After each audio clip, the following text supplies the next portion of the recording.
Olá, mais um registro por aqui e o tema de hoje é a função literária. São 5 funções literárias. Eu sou a Prof. Mônica e venho aqui deixar o registro sobre a estrutura do estudo dos temas relacionados à linguagem. Deixa eu ver aqui esse foco, dá para ver aqui esse mapa mental. Então vamos lá. Nós temos 5 funções. Aí o porquê de estudar literatura? Qual o objetivo? A literatura registra os nossos momentos e fatos históricos. E quando você tem uma leitura de um texto, emerge dentro daquela história, você desenvolve aí a parte cognitiva. O que é essa função cognitiva? Ela transmite conhecimento ao leitor, o aprendizado. Tem um filme que eu assisti, uma história que é um registro para trazer para a linguagem dos jovens, né, para esse entendimento, conseguir traduzir para a linguagem dessa nova geração, chamado Mon, um filme indiano, onde ela ensina como moer sementes de maçã em grande quantidade e realizar ali uma ação dentro do filme. Vale a pena assistir, sem spoiler aqui, mas eu aprendi e é científico a ação. Então, a função cognitiva traz um aprendizado, a leitura, a história, o texto. A parte lúdica, ela vem com a questão do relaxamento, da diversão, o prazer, o entretenimento, viajar sem sair do lugar. Trazendo aqui um exemplo prático para vocês compararem com a nossa literatura, tem um filme chamado Sim Senhor, com Jim Carrey, que tem muito humor, é uma comédia ali com verdades sociais, mas para trazer o que é esse aprendizado lúdico, o que é essa função lúdica. É quando você se diverte, tem o deleite com o texto. A função político-social, ela retrata a realidade, critica, ironiza, satiriza problemas sociais. A obra Vidas Secas, que até a linguagem do livro é seca, você traz um entendimento de sede de cada termo usado ali na escrita. E outro filme também que retrata problemas sociais para trazer um entendimento sobre essa função da literatura, o porquê de estudar literatura, mas trazer uma compreensão para fazer esse link com os jovens, o famoso Round Six retrata uma vida social, país de primeiro mundo, o que acontece ali depois que um país que é organizado, assim, relativamente um país evoluído, o que acontece com a sua sociedade, com os mais velhos, como eles sobrevivem os jovens, como que é esse tratamento, o que acontece depois dessa evolução, dessa alta tecnologia, onde nós chegaremos. Então, o Round Six aqui também traz aí um exemplo para o entendimento da questão da literatura, da função político-social, quando você lê uma obra literária. A função estética, o belo, a forma, a beleza da construção da obra, a rima, ritmo, métrica. Eu pensei que na estética, a musicalidade, né? Quando você lê um texto, ele é um texto belo, traz aquela beleza, fala, nossa, valeu a pena eu parar meu tempo para ler esse texto, ler essas palavras, meu Deus. Eu, trazendo aqui na memória, eu li um trecho, o que é uma poesia, eu acredito que seja, é um tempo errado, mas certo em algum lugar, em outro mundo. É um trecho que eu li, eu fiquei tão encantada com essa história, eu preciso rever para trazer corretamente, né? É uma palavra certa em algum relógio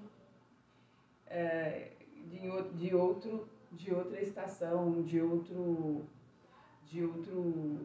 momento, né? De outro lugar. É mais ou menos isso a história. Mas para trazer aqui, tem um filme, O Rei, que eu achei uma história com as palavras, com a conversa, com o diálogo, muito, muito bonito, muito belo. Expressa ali as palavras do reino, da conquista ali entre a Inglaterra e a França. Ele é novo também, esse filme. E, nossa, ele é muito belo de ver a conversa, o diálogo, a escrita, o texto, para entender a função da estética da literatura. A função catártica. Ela provoca no leitor uma explosão de sentimento, traz à tona uma emoção. Aqui eu trouxe para trazer para o entendimento, trazer esse link, né, para saber o que é, exemplificar a função catártica. Por exemplo, tem um filme famoso, uma série famosa que chama A Casa de Papel, e tem uma atriz que ela morreu em um determinado momento do filme. E deixa eu pesquisar aqui. Quando ela morreu, eu não esperava ir a Tóquio. Se eu não estiver enganada, ela morre no filme, aquilo acabou comigo. E outro filme também com a atriz Halle Berry, o filme chamado O Sequestro. Eu trouxe aquela explosão de sentimento, aquela identificação de sentimento, de emoção catártica quando eu vi essa história. Esses exemplos de filmes, histórias, para fazer esse link com a linguagem dos jovens da atualidade, para vocês entenderem as obras literárias que foram escritas há mais de 100 anos, há mais de 200 anos estão aí. É isso que elas trazem, a importância de entender e ler essas histórias. E eu trouxe aqui uma régua também para completar. Da era colonial, da nossa régua, nós temos o quinhentismo, que vai de 1500 a 1601, o barroco, de 1601 a 1768, arcadismo, de 1768 a 1808. Isso na era colonial, porque como aqui no Brasil eram colônias, então toda a história, livros, obras eram registros que vinham da Europa para cá. Então eles traziam da Europa para cá, era uma visão da Europa que trouxe essa escrita para cá e foi ensinando, e foi desenvolvendo, e foi trabalhando a questão do ponto de vista do nosso país. Então teve esse momento da era colonial. A era nacional, nós entraremos aí no romantismo, de 1836 a 1881, realismo, naturalismo, parnasianismo, que foram ali num tempo, foram desenvolvendo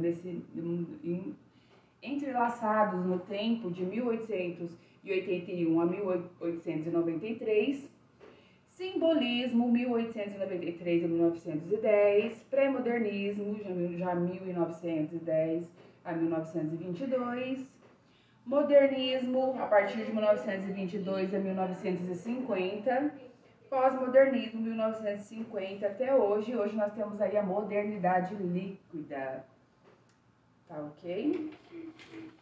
E aí eu vou citar aqui as escolas: trovadorismo no século XII, né, que trazia a questão do feudalismo, das cantigas de amor, de escárnio, de maldizer, né? Temos o humanismo no século XV, que já trazia a questão do antropocentrismo, mercantilismo, a forma fixa, teatro do Gil Vicente. Classicismo, século XVI, cultura, a racional, já a arte clássica, o equilíbrio, antropocentrismo, mantém a fé cristã. Quinhentismo, aí já o Brasil, descobrimento, a literatura, a informação, jesuítas, catequização, a carta de Pedro Vaz de Caminha, a era escola barroca, século XVII. Ele já traz a questão aí da contra-reforma, transtorno humano, antítese, cultismo, excesso de jogo de palavras. O arcadismo no século 18. O homem dualista, razão, ciência, verdade, natureza, ideias clássicas, campo versus cidade, as histórias registradas ali nas obras literárias, né? Romantismo já foca na questão nacional, no índio. Ainda essa primeira parte é o índio idealizado, o índio com pele macia, o índio com a visão dos europeus, que não era a realidade do índio que andava aqui com o pé no chão, aqui com o pé na terra, aqui do Brasil. Então, são 3 momentos aí o romantismo. Então, primeira parte nacional, segunda parte pessimista, subjetivo, que era a parte aqui onde tinha a fuga, o escapismo, a questão gótica, a questão do sofrimento, né? Do sofrimento por amor. Aqui, então, eu me mato por amor, essa questão. Tem a terceira parte, que é o condoeira, o condoirismo, que é o pássaro, o condor, que voa muito alto. Então, por ele voar muito alto, ele vê as coisas, ele vê tudo amplificado, então ele enxerga de longe, né? Que são as novelas de amor, o costume, questão urbana, regional. E aqui um filme aqui do romantismo, que eu fiz uma associação para trazer o exemplo, tem um filme chamado A Mulher Rei. A Mulher Rei, que vai trazer essas questões aí das questões aqui do romantismo. Seguimos com o realismo, que traz a razão, verdade, crítica social, políticas, ideias iluministas, determinismo, positivismo, o herói moderno, uma linguagem simples e mais objetiva, que no realismo Machado de Assis. Naturalismo, traz determinismo, zoomorfização, que é a questão do humano com características selvagens, animais, né? Personificação das coisas coletivas, a ciência, questão da ciência, aprovar as questões ali para a sociedade. Parnasianismo, entrando aí no século XIX também, razão, emoção, perfeição, rimas ricas, preciosas, palavras eruditas, que são palavras sofisticadas, né? Uma linguagem sofisticada, às vezes precisa de um dicionário para poder compreender a linguagem. Tem um filme aqui, falando aí de linguagem erudita, que se a pessoa não tiver um entendimento de vocabulário, ela perde muito sobre a questão do diálogo do filme Oppenheimer, que lançou recentemente. E também tem uma linguagem erudita ali, precisa ter um entendimento do texto para poder compreender o que eles estão trocando ali de informação. Simbolismo traz dinamismo, rapidez, progressos, senso de morte, transcendência, métrica, rima, sonoridade. E o modernismo, que entra com um posicionamento crítico, busca da cultura brasileira, olhar a nossa comunidade, olhar o nosso morro, quem são a linguagem do nosso povo, como o nosso povo fala. A questão do regional, né? A questão do Nordeste, da nossa Bahia, como é que é lá, o que é interessante para a nossa cultura. Engajada no regional, no sertão. E é isso, o registro dessa questão da parte da literatura. De hoje. Até a próxima com a Prof. Mônica.